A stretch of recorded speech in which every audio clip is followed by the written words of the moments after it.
by Debi Gliori. It's no use, said Mrs. Bear. I can't seem to settle the baby. Said Mr. Bear. I can't take her with me to babysit for the Grizzle Bears, said Mrs. Bear. She'd keep them all awake. Said Mr. Bear. So you'll have to babysit instead of me, said Mrs. Bear. Said Mr. Bear. What? So Mr. Bear set off for the Grizzle Bears and knocked on the door. Before he could say, I've come to babysit, a Grizzle Bear was thrust into his arms.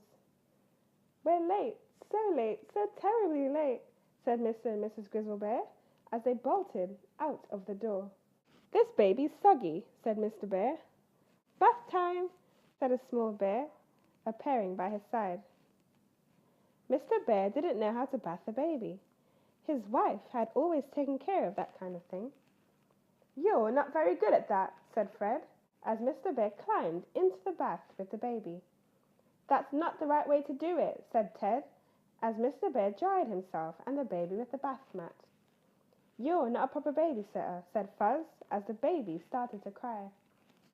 Mr. Bear didn't know how to stop babies from crying.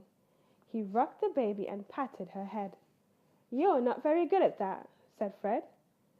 So Mr. Bear tried to sing a lullaby. Twinkle, twinkle, little slug, leaving slime trails on the rug. Those aren't the right words, said Ted. You're not a proper babysitter, said Fuzz.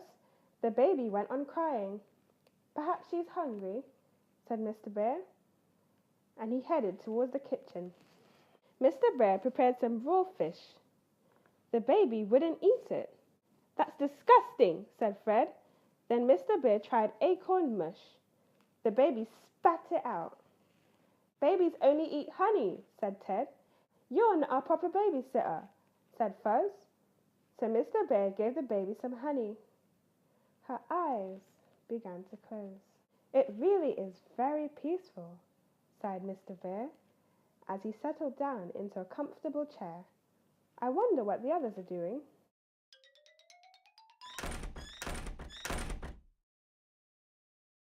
The baby woke up and began to cry. We were playing hide and seek, said Fred, but Fuzz hid in the clock, cried Ted, and it fell over, wailed Fuzz. That's it, shouted Mr. Bear.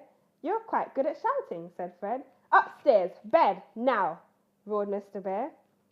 That's the right way to do it, said Ted. And not a peep out of any of you, or there will be trouble, boomed Mr. Bear. You are a proper babysitter after all, said Fuzz, and they ran off and dived into bed. Then Mr. Bear and the baby went back to the bathroom. Mr. Bear washed and brushed the baby brilliantly. Next, Mr. Bear and the baby went into the kitchen. Mr. Bear cleaned up the mess, made a cup of tea, and warmed some honey for the baby, humming all the while. Then Mr. Bear and the baby sank into the comfy chair in front of the fire. Very soon, all was quiet.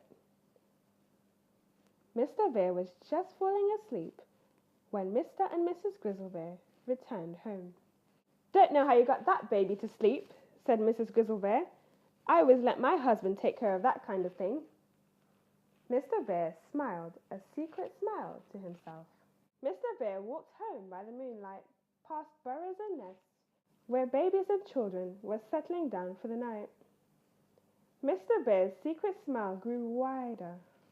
When he reached home, Mr. Bear could hear his own baby still crying. He tiptoed inside. Can I help? He said. Could you hold her for a minute while I make us both a cup of blueberry tea? Said Mrs. Bear. So Mr. Bear held their baby in his lap and sang her a lullaby.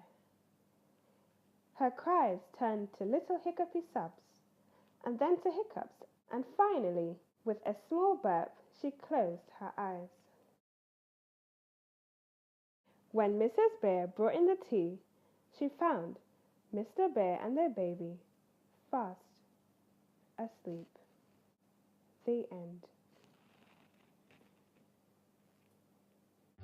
Please don't forget to like and subscribe.